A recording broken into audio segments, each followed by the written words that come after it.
ఆయన Charles Shobharaj was my roommate. నాకు సొంత ఇల్లు ఉంది, పక్కన పిల్లి ఉంది, జేబులో క్వార్టర్ కూడా ఉంది. మనకెందుకండి ఈ బాబు మార్లే?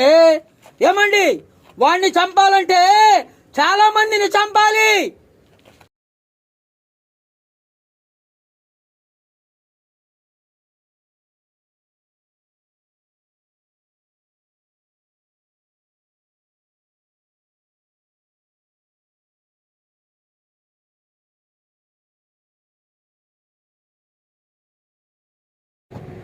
మా అన్నయ్యలు లేకుండా నా పెళ్ళేంటి నాన్న? చిన్నపిల్లవి, నీకేం తెలుసు పెళ్ళంటే మళ్ళీ మళ్ళీ వస్తుందా? జీవితంలో ఒక్కసారేగా. మా అన్నయ్యలు చూడకుండా నా పెళ్లి జరగదు. క్షమించండి నాన్న. మా అన్నయ్యలు ఎప్పుడొస్తే అదే నాకు మంచి ముహూర్తం.